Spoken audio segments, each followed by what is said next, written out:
শুভ সন্ধ্যা। আজ রথযাত্রা, তো সকলকে জানাই রথযাত্রার অনেক অনেক শুভেচ্ছা।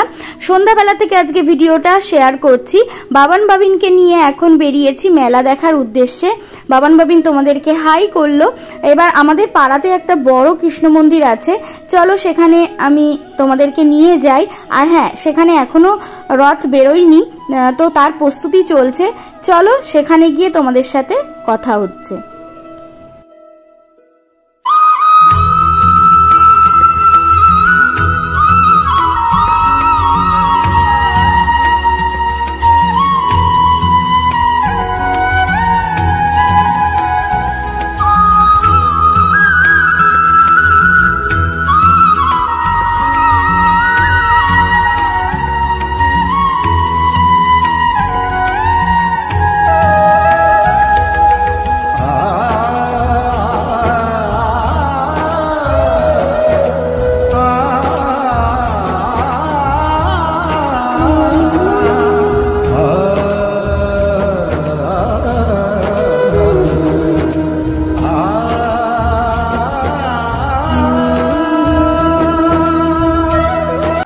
আমাদের পাড়ার রাধা গোবিন্দ মন্দির, এখানে খুব বড় করে অনুষ্ঠান হয় জানুয়ারি মাসে প্রতিষ্ঠা দিবসের সময়।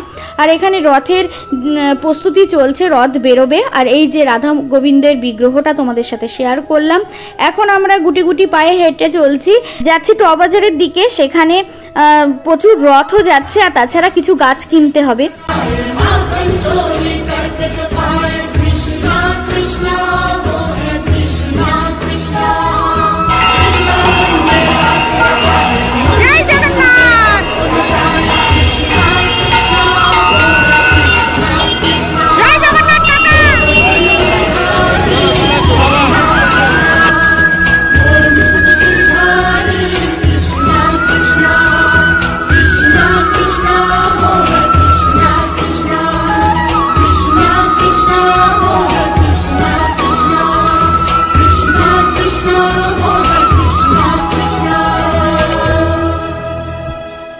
দেখতে পেলে বাবান বাবিন রথের দড়ি টানলো।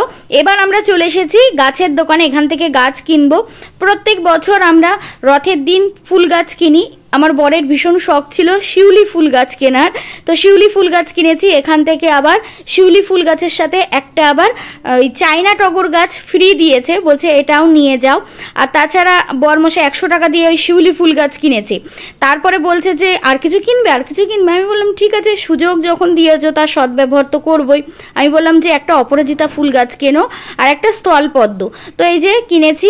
কিনে এবার বাবানকে টাকা পাঠিয়ে দিয়েছে, বাবান বাবিনের জন্য আমাদের গুগল পেতে টাকা পাঠিয়ে দিয়েছে ভাই, যে ওদের জন্মদিন সামনে, তো সেই জন্যে যাতে আমরা ওদের জন্য গিফট কিনে দিই। বাবানকে জিজ্ঞাসা করেছিল ওর মামা যে কি নিবি। বাবান বলেছে মামা আমাকে একটা বই কিনে দেবে, আমার একটা ওই নলেজ ব্যাংক বই দরকার, কারণ ওর যেহেতু সামনে বৃত্তি পরীক্ষা আছে সেই জন্যে। বাবা মাকে বলেছি, বাবা মা কিনে দেয়নি। বাবা মা কেন কিনে দেয়নি তার কারণ হচ্ছে এই হাফ ইয়ারলি পরীক্ষা হলো, আর ওই বইটা পেলে ও ওই বইটাই পড়া শুরু করবে। কারণ হচ্ছে ও সৌরজগৎ সমস্ত কিছু নলেজ নিতেও খুব পছন্দ করে, ঠিক আছে, সেই জন্য আমরা কিনে দেইনি।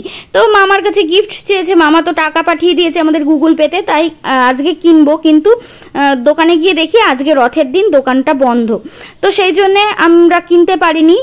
বাবানকে বললাম পরের দিন কিনে দেবে, সকালবেলা বাবা বাজারে যাবে তখনই কিনে নিয়ে আসবে। আর এইদিকে বাবান বায়না করছে মা আমাকে এই একটা কিনে দাও।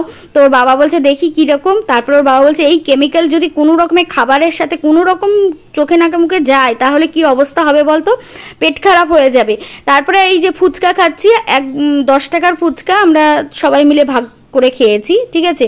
বাবান একটা খেয়েছে, বেশি খায়নি। আর এদিকে মনটা খারাপ, কারণ হচ্ছে ওই যে নলেজ ব্যাংক বইটা পাওয়া গেল না, দোকানটা বন্ধ। আমি বললাম কালকে সকালে হবে বাবান। আর বাবিনও একটা বই নেবে বলেছে মামার কাছ থেকে। এবার আমরা বাড়ি চলে আসছি। তবে হ্যাঁ, আমরা কিন্তু জিলিপি খেয়েছি। এই বাজারে বেরোনোর আগে আমি আর বড়মশাই একটু বেরিয়েছিলাম, তখন কিন্তু আমি জিলিপি কিনে নিয়ে গেছিলাম। এরপরে একটা মিনি ব্লগ তোমাদের সামনে শেয়ার করব, তখন দেখতে পাবে আমি জিলিপি কিনেছিলাম। তো যাই হোক, এখন পাড়ায় চলে এসেছি আর আমরা মেলা ঘুরে চলেও আসলাম। এখন আমাদের পাড়ার রথ বেরোচ্ছে। তো দেখো আমাদের পাড়ার কত মানুষ যাচ্ছে, তবে আমার যাওয়ার উপায় নেই, কারণ আমি গেলে আমার 2 ছেলে যাবে, ঠিক আছে। তো আমার ওই 2 ছেলেকে এই ভিড়ের মধ্যে আমি সামলাতে পারবো না, ঠিক আছে। তো কত মানুষ যাচ্ছে, এখন আমরা বাড়ি আসবো, একটু তোমাদের সাথে শেয়ার করলাম আমাদের পাড়ার রথটা। চলো বাড়ি ফেরা যাক। আর বাড়ি ফিরে আর ভিডিওটা কন্টিনিউ করতে পারিনি, কারণ হচ্ছে প্রচণ্ড ক্লান্ত ছিলাম, কারণ এর আগে বাপের বাড়ির দিকে যেতে হয়েছিল, আর তাছাড়া এডিট আছে, অন্য চ্যানেলে ভিডিও করা আছে, সেই জন্য ভিডিওটা আর কন্টিনিউ করতে পারিনি। এখানে প্রচুর সিভিক পুলিশ, এমনি পুলিশ সবই ছিল, ওয়েস্ট বেঙ্গল পুলিশ সবই ছিল। তো চলো আবার নেক্সট ডে তোমাদের সাথে কথা হচ্ছে।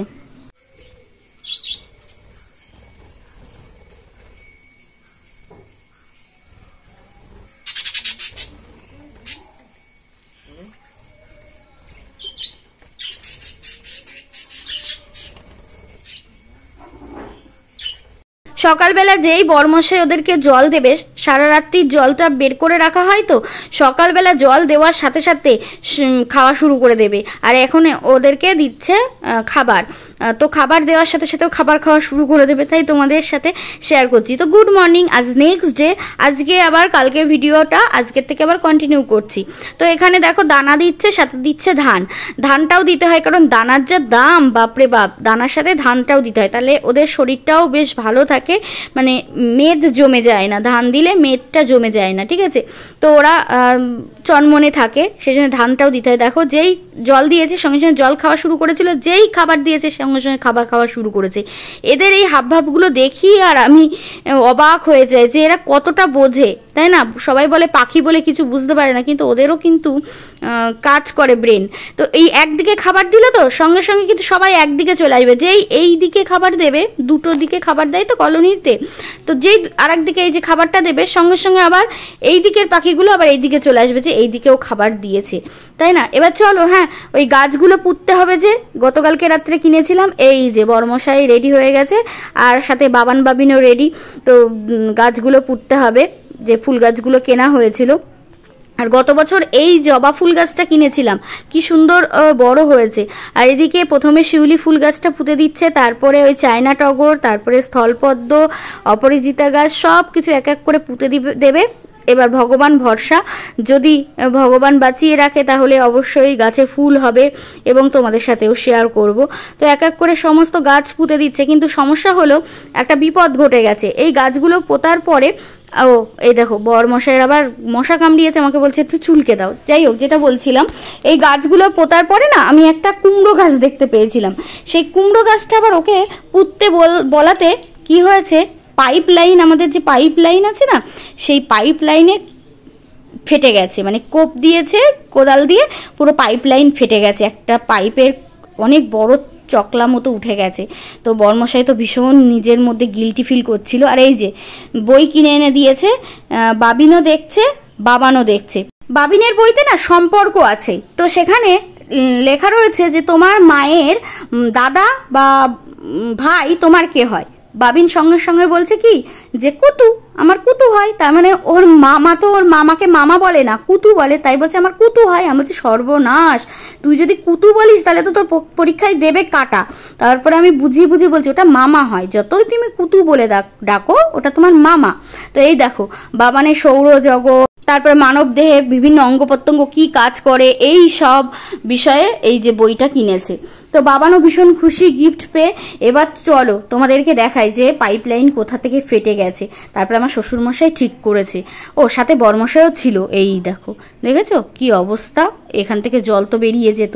যাই হোক, ঠিক করা হয়েছে অনেক কষ্ট করে। এবার দেখো রান্না করছি আজকে।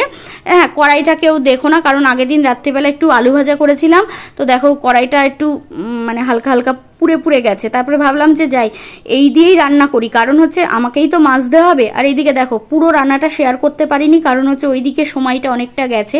আজকে রান্না করেছি কচুর ফুল আর কচুর মুখি দিয়ে, আলু দিয়ে ডিমের ঝোল আর পেঁপে আলুর তরকারি। এই হলো আজকে আমাদের দুপুরের মেনু। এই যে ডিমের তরকারিটাও হয়ে গেছে, আর এইদিকে দেখো বৃষ্টি পড়ছে আর এদিকে রোদ্দুরও উঠেছে। তো ছোটবেলায় শুনতাম আম্মা বলতো, মানে আমার ঠাকুমা বলতো যে এরকম রোদ্দুর উঠছে, বৃষ্টি পড়ছে, শিয়াল কুকুরের বিয়ে হচ্ছে। বাবানকেও তাই বলেছি, বাবান বলছে এটা হয় নাকি, শিয়ালের সাথে কুকুরের কখনো বিয়ে হয় নাকি। তো যাই হোক, এখন সন্ধ্যাবেলা বর্মশাই অফিস থেকে চলে এসেছে, এখন আমরা চা বিস্কুট খাচ্ছি, না সরি মুড়ি দিয়ে চা দিয়ে খাচ্ছি। আর বাবান বাবিনদেরকে পেট স্ট্রং দেওয়া হয়ে গেছে। এবার ফোন করেছে হচ্ছে আমার মার সাথে কথা বলছি। তো মা তো সমস্ত সারাদিনের গল্প আমার সাথে করে, এই সময়টা করে, সকালবেলা করে, মানে মা সারাক্ষণ ফোন করে কথা বলতেই থাকে। আসলে ওখানে গিয়ে মন খারাপ লাগে, তো তাই এখানে ফোন করে কথা বলছে। আমি আর বর্মশাই এটাই আলোচনা করছিলাম যে আজ থেকে 5 বছর আগে যখন ডাক্তারবাবু বলেছিল যে তোমাকে 11 তারিখেই সিজার করব, তখন জুলাইয়ের 11 তারিখে, তখন আমি খুব না করেছিলাম যে না একদম হবে না, আমার বড় ছেলের জন্মদিন 11 তারিখ কখনোই হবে না, আপনি হয় 10 তারিখে করুন নাহলে 12 তারিখে করুন, কিন্তু 11 তারিখে হবে না। তো আমার বর্মশাই বলছে যে কেউ পায় না, হ্যাঁ, যে একই দিনে 2 ছেলের বা 2টো সন্তানের জন্মদিন, আর তুমি হয়েও তুমি করনি, কারণ আমি ভেবেছিলাম জন্মদিন সবার সেপারেট থাকাই ভালো। এখন বুঝি হাই ভগবান, সেই সময় যদি বর্মশাইয়ের কথা শুনতাম তাহলে আমার এক খরচে হয়ে যেত, তাই না? দুজনের জন্মদিনে একবার মাংস আনলে হয়ে যায়। কিন্তু এখন বড় ছেলে তো মাটন খেতে খুবই ভালোবাসে, আর ছোট ছেলেও এখন বলা শুরু করেছে যে না মাটন দরকার, ঠিক আছে? তো এখন পরপর মানে 5 দিনের ডিফারেন্স, বাবানের 11 তারিখে আর বাবিনের হলো 16 তারিখে, তো 5 দিনের ডিফারেন্সে 2 বার মাটন আনতে হবে। তো এটাই ভাবছিলাম সেই সময় বর্মশাইয়ের কথা শুনলে কত ভালো হতো। যাই হোক, এখন আমি আমার মার সাথে, আমি আমার বর্মশাই দুজনে মিলে বকবক করছি, মা সারা দিনের গল্প করছে, আমিও সারা দিনের গল্প করছি। তো এই করছি, হাসছি, কি যে বলছিলাম, মা নানান কথা বলছে, তো সেই সব বলছিলাম আর চা খাচ্ছিলাম। তারপরে হচ্ছে বাবিনকে পড়াতে বসাতে হবে। বাবিন না ঘুমিয়ে পড়েছে, তো ঘুম থেকে উঠেই পড়তে বসবে, দেখবে। তো চলো এই ভিডিওটা এখানেই রাখছি। আর বাবানের হচ্ছে 11 তারিখে জন্মদিন আর বাবিনের হচ্ছে 16 তারিখে জন্মদিন, ঠিক আছে? তো এই প্রথম বাবা মাকে ছাড়া, মানে ওর দিম্মু, মামবাড়ির দাদা, মামা এদেরকে ছাড়া ওর জন্মদিন পালন করা হবে। তো বাবান তো একটু দিম্মু ভক্ত, দিম্মুর জন্য মন খারাপ লাগছে যে দিম্মু জন্মদিনে থাকবে না। যাই হোক, ভিডিও কলের মাধ্যমে দেখাতে হবে, ভিডিও কলের মাধ্যমে আশীর্বাদ করাতে হবে, তবেই শান্তি হবে, ঠিক আছে? আর গিফট পেয়ে, মামার দেওয়া গিফট পেয়ে ভীষণ খুশি। আর হ্যাঁ, ভাই যা টাকা পাঠিয়েছিল তাতে ওই বই কেনার পরেও আবার কিছুটা টাকা রয়ে গেছে, তাই ভাই বলল যে কেক এনে দিস, তাই ওদের দুজনের জন্মদিনে কেক এনে দেব। আর এই যে বাবিন এখন মশাই ঘুম থেকে উঠেছেন, উঠে এই লিখছে, আর আমি দেখাচ্ছি বলে লজ্জা পেয়ে গেছে, কারণ ঘুমের ঘরে তিরিং বিরিং লিখছে, তো সেই জন্যে। চলো ভিডিওটা এখানেই শেষ করছি। কেমন লাগলো অবশ্যই কমেন্টসে জানিও, ভালো লাগলে অবশ্যই একটা লাইক করো, চ্যানেলে নতুন হলে অবশ্যই চ্যানেলটা সাবস্ক্রাইব করে দিও। টাটা সকলকে, সকলে ভালো থেকো, সুস্থ থেকো, সকলের পরিবার ভালো থাকুক, টাটা।